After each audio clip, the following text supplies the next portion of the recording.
Okay, this is Phys 2320 Computing 2, and this is the first video in the series about working with files. So, typically we get data from measurements and we store it into some sort of text file that has the actual results from the reading. So, each line in the file probably contains one or more bits of data, possibly separated by commas, tabs, spaces. The first line might contain titles for each column. There might be comments somewhere in the file, and then there might be other lines with what we call metadata. So that's information about the data that we've got in the file. So that could be things like the sample name, the date of the measurement, some sort of experimental conditions. So that's kind of not data that we're going to process that's the actual measurements itself, but stuff that's giving us context about what the measurement was. So some sort of typical examples, these are all things from files that I happen to have lying around on my laptop computer. So this is a file as we get out of some of the measurement systems in my research group. So it's a tab delimited text file. It's got a column which contains all the metadata. It's got columns of data. The first row's got column headings on it, and you can see that it's just stored as the data is just stored as floating point numbers. Different format. This comes from the American Photon source in Chicago, and this is some form of X-ray diffraction scan, I think, from memory. But again, you see it's got some comments, lines starting with the hash mark. It's got various bits of metadata in there on some of the comment lines, and then it's got a series of numbers that are separated by single spaces. Different one, this one is what you get from the diamond light source. Again, it's got a block of metadata at the start that says things about what the measurement was, and then a series of columns separated by a fixed number of spaces in this case. Another example, this comes from a Quantum Design Squid VSM. So Quantum Design make high-end scientific measurement apparatus, and they produce data files that are basically comma-separated files like this, but again with a block of metadata in a header. And you can see that they give a ridiculous number of columns on your data, so you get all these blank columns separated with commas. So just as a kind of overview, a typical kind of idea of the sorts of things you might actually see in a real data file. So if we actually think about how we'd actually go about reading this is kind of a generic flow diagram that you might end up using. So obviously you start off by opening the file, and the first thing you say is, okay, is there actually any data in this file? And if there is, you've got to read a line, and then you've got to say, well, is this a comment? If it's just a comment, then you don't want to read, you don't want to do anything else with it, so you go and ask, is there more data? And if so, you read a line and go, is this a comment? If it's not a comment, you might then say, well, is this metadata? If it is, you've got to somehow go and parse that metadata. You've got to somehow translate the string of characters into usable data. If it's not metadata, then presumably it's real data, in which case you've got to go and parse that and turn that into columns of numbers. And then you might also think, well, you might have to go and deal with blank lines in the file, you might have to go and deal with column headers. There's all these other things you want to think about. So you can see it's not an entirely trivial process to go and write code just to read in a data file. So in this video, what we're going to concentrate on is the bits at the start of the exercise, opening the file, reading through the file, and reading individual lines. And we'll give just some idea of how you might use some of the other bits, but really we're going to start by concentrating just on this first bit here. Okay, so the Python view of a file. Well, as far as Python is concerned, a file is some type of variable. So it's a Python variable name that points to a data value that represents the data on the disk. So it doesn't have to be data on a disk. It normally is data on a disk, but actually Python often sometimes has the concept of fake files. So it might view, for example, data coming over the network as though it was a bit like a file, or even data coming from the user typing stuff as though it was a file. So the way you create that variable that represents a file is you use the open function. So in Python, this again is what you'll see in computing 1. You just simply do file equals open, and then you have to give the name of the file and then the mode. So the mode is simply telling you what you're trying to do with the file. So it's the string R if you're reading the file, it's the string W if you're writing, A if you're appending to the file. So if you're writing, that means you're overwriting the whole file, and if you're appending, you're adding to the end of the file. And then you've got R plus and W plus for read and write to files, creating new files if you need to. And in fact, there's also another variant, which is you add the letter B onto the end of these modes, and that means it's reading and writing files in binary mode rather than as text files. In Python 2, there's actually not very much difference, but in Python 3, that difference becomes rather important. Okay, so when you need to read or write a file, Python does the work of keeping track of where you are in the file. So you get a couple of ways of saying what's going on.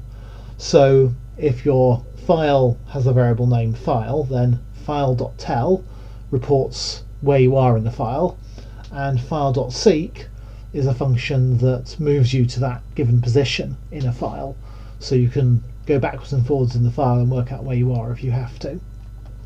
However, mainly what you're going to want to go and do is you're going to want to read and write to the file. File.read, and then a size gives you a number of bytes of data from the file, or characters if it's a text file. File.readline gives you the whole line of a file at a time. File.write writes lines or a list, or you can do file.writelines, which is a list of lines, writes data to the file. And then file.close is very important. You need to close the file at the end, and that's what tells the operating system in your computer that you need to now actually go and write all that data to disk. So modern operating systems, in order to run things a bit faster, when you're writing data to a file, they don't actually immediately start talking to the disk. They hold that data in memory, and only when you close the file do they say, okay, now I can go and write all that data out to the disk. And the reason for doing that is that actually writing data to the hard disk is actually quite slow. So it's basically you buffering the information in memory, and then when you're finished with writing it, it says, okay, now I'm going to dump all the data out to the hard disk. The relevance of this is that if you fail to close a file, then under some circumstances you could end up losing information, because you might find all of a sudden that the data that was sitting in memory waiting to be written out as the file gets lost because your program's finished and you haven't closed the file, which clearly is not a good idea. So it's always important to make sure that files are being closed properly, and that's something we're going to come to more later. Okay, so the problem with dealing with files is that it's rather prone to things not working. So sort of some of the things you might think could happen, well, if you try reading a file, then you might be missing it, or it might have the incorrect name, particularly if the user has specified a name. Files can be locked for some other program to read. So Excel is a particularly bad example of this. It goes and locks any file it tries reading and doesn't let you do anything with the file at all. Files are not readable, maybe because of some other kind of permissions error. So in a modern operating system, you can mark files as belonging to particular users, and if that's wrong, then that file will exist. You'll be able to see it, but you won't be able to actually read it. If you're writing to files, well, assuming you manage to create a correct file name and you have permissions to save the file, there's still the possibility that the disk gets full, and then you can't write any more data to it. So basically the moral of the story here is you need to do the error handling properly. You need to make sure that the file is always closed properly, otherwise you won't know quite what state things are in. So it's rather important to make sure that you're careful about how you handle reading and writing files if you want to write code that's going to be robust. Okay, so let's go over and actually get coding. So what I've got here, I've created a file called data.txt, which is the it's just a sort of bit of random data. You can see it's got a comment line, it's got a line of headers, and then it's got a series of data lines, and each line is separated by commas. So that's saved off on my disk. So we're going to write some code that's going to go and read that file and do something with it. So let's start off nice and simply. Let's simply just have data equals open data.txt. I'm going to read it. And now we want to go and read in each line. Now, one of the really nice things about Python is it actually makes working with files quite easy, because I can, rather than having to use the read line function on a file, I can just put the file into a loop like this. So I can do for line in data, and then we can just print the line. That's all fine. And then we can do data.close to make sure we've closed the file. So that's kind of a really minimalistic way of reading a file. If I run that, then you see what it does is it reads in each line, it prints it out. However, immediately you see one thing. You notice that it's got a blank line between every line it's printed out. When I look at the original data file, it's not. It's just all the lines are one after the other. So what's going on there is that the line we've read includes the end of line marker. So when we print it, what it prints is the line, including its end of line marker, and then it adds another end of line marker from the print statement.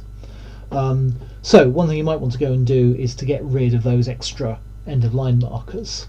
So there's a really easy way of doing that. We can just do line.strep.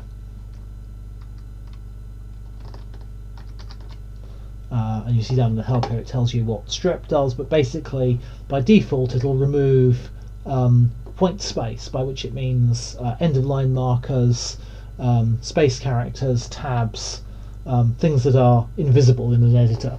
So that's just removed the end of line marker from the end of our line, and then when we print it, we run the code.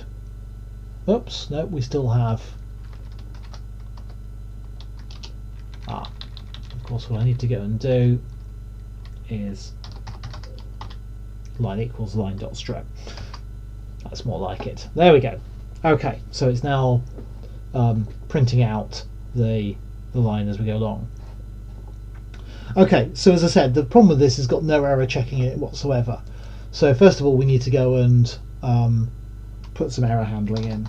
So we start with the try block, like that. And then the bit that we need to try is there, and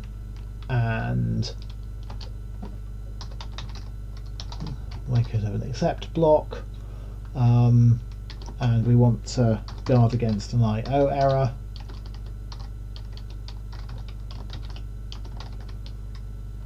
Like so, and probably print out some kind of error message. Okay, not the most helpful error message. Okay, but if we didn't hit the IO error, then we want to go and do that loop round like that. And then what we need to make sure is no matter what happens, no matter where we hit errors,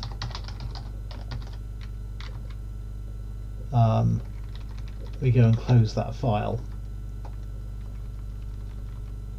So you want something that looks a bit like that, maybe. Okay, so that is robust, but it looks pretty ropey as code. It's kind of a lot of extra lines. So although it works just fine, whoops, and it also helps if you spell error correctly. There we go. Okay, so that works, and there we go. It still runs just fine. It does involve quite a lot of extra lines of handling in it. So in fact there's actually a more elegant way, and this is my recommended way of dealing with files. and that's to make use of the with statement.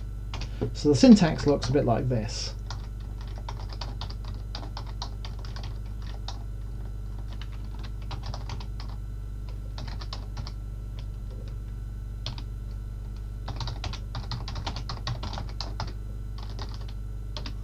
And we could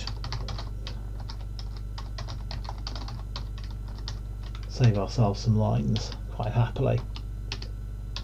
Okay, that's the basic bit without any error handling, but it works fine. So you notice I haven't got a close here, and that's because when I use with open this file as data, it's going to automatically make sure it always closes the file when it comes out of the with block here. So that saves you having to explicitly close the files. The variable data exists so long as I'm inside this with block. So once I leave the with block, data ceases to exist. So just to show you that works as previously. But if I now try and do something down here, so if I said try and do data dot tell,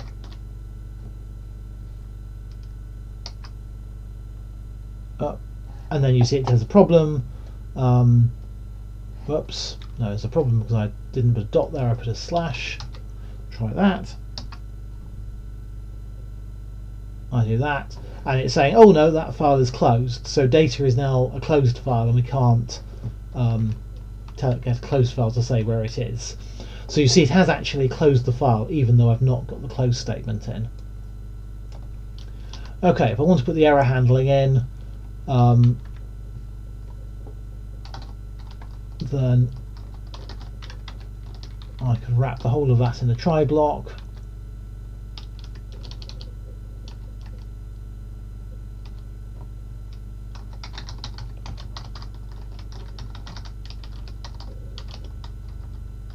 Whoops. There we go.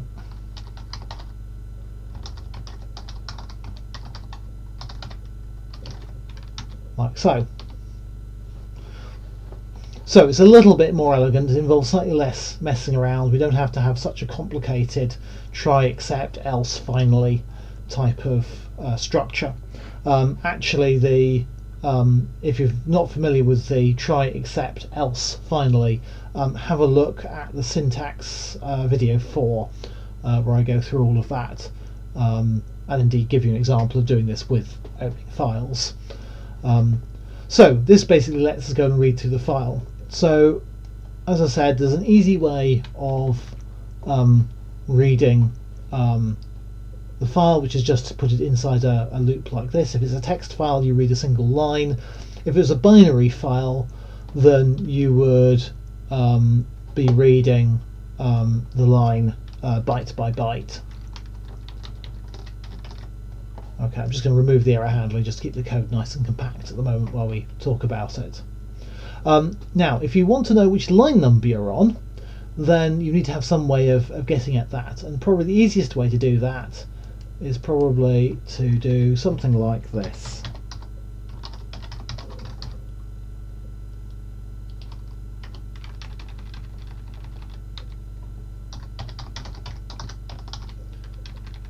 In enumerate data. So what enumerate is doing is it's taking something which can be iterated over, and it's returning 0, and then the first thing in the thing it's iterating over, and then 1 and the second thing, and then 2 and the third thing, and 3 and the fourth thing, and so on.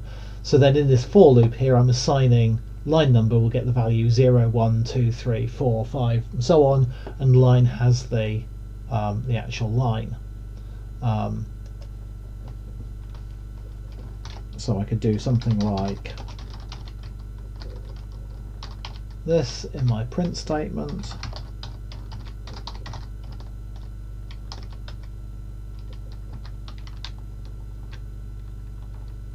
Just need to finish off that there. There we go. That should be fine. And we run that. And there you go. You see line number 0 and so on. Okay, now just to give you an idea of sort of how you might actually process this file, if you're going about it doing this way. So what we're getting here then is the line and the line number. That's all very useful, but we might say want to skip over the comment line. So we might do if line dot starts with the hash mark, the hash sign, because that's what I've been using as the first character of a comment line. Or if you're not sure whether it's going to be the very first character, maybe you do something like, well, hang on, let's just finish this off. So if it starts with a hash mark,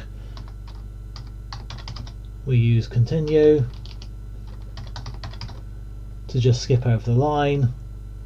Otherwise we can do that print the line as we had before. So now when I run it, oops, you see I've forgotten to put the strip in there, but if I do dot strip, there we go.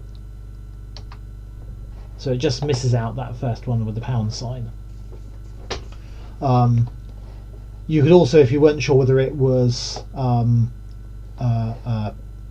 to start with it but was going to have the pound sign somewhere in it, you could change that test to be something like if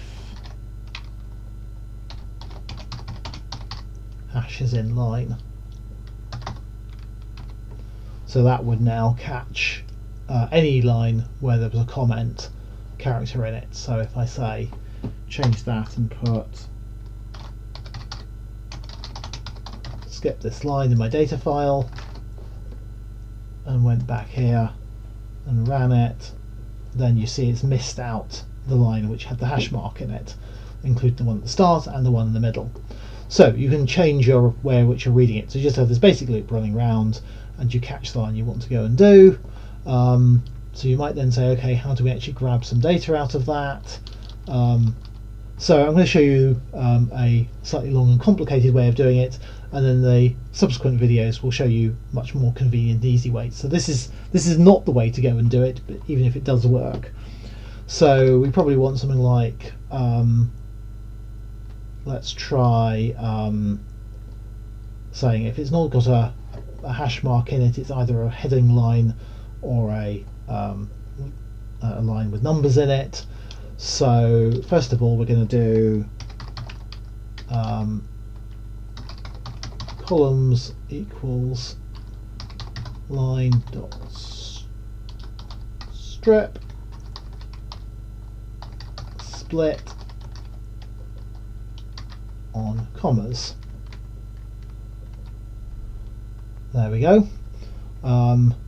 So that will tell us then that this columns there gets a list of the elements in each line, because I'm separating the line by commas. You'll see here I've been able to chain together the strip and the split, because what will happen here is it'll do line.strip, okay, that removes the new line end at the end of the line, and then dot split will split it into commas and return a list. So what you end up with is a list of the things separated by columns, but it's still strings.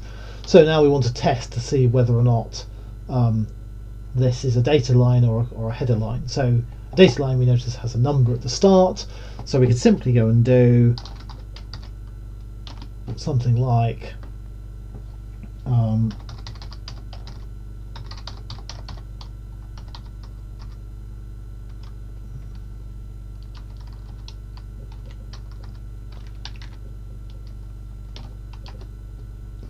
okay, so if we try making a string into a float, so in this case x data, say, then it's going to return a value error. So here I'm just using the try and accept to test a value, so I could do accept value error, continue. Was the titles, else. So now we need to go and convert all those numbers into a list. Those numbers which are each one of those is a string, we need to convert into a list of numbers. So I'm going to use a bit of syntax that's covered in syntax 5 here.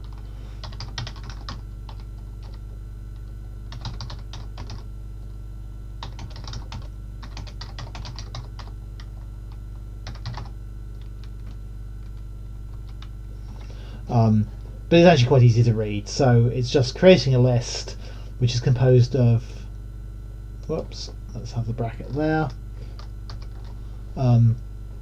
converting something into a float, and what we're converting into a float is every element in the list called columns. Okay, so that should work because we've already tested to make sure the first one is there. So at this point we can just print those numbers out. Okay, so there we go. Okay, there's not very much error handling in there except using this try and accept check for whether this first thing is actually a number or not. If I run that, whoops, what have I got wrong? I've misspelled columns. There we go. And you see what's giving us is a list then of the numerical bit of the data file that we've got, minus the line that had the pound sign in it, because I already said we're going to skip that line. Okay, so you see it's building up a bit more complicated, but actually the work of converting, although the work of reading the file in line by line is easy, the work of converting things into numbers gets quite complicated. And so I might also have to go and do the bit where we produce the strings for the titles. So I could make an assumption that anything where it's either not a comment or it's got strings at the start is the titles, so I could just simply have titles equals columns, and that'll store the titles of the columns in my file there, so that when I come out here I could also print the titles. And it sort of works, but it is quite a lot of work. So what we'll show in future videos is how to simplify this by making use of built-in or available module functions in Python. But the key thing here is this use of the with, which saves you having to open. The great thing is that if there isn't any kind of error in here at all, then it'll jump out of the with, but it'll definitely make sure your file is closed for you. Okay, so what I've done and shown you is looked at how to open the file. We've used with to ensure the file is always closed properly. We've done a bit of basic reading. I've shown you the function you have to call to do writing. It's rather similar to reading. You open the file and you just write to it and then close it. And what we're going to do in the next video then is talk more about dealing with numerical data in a slightly better and more efficient way.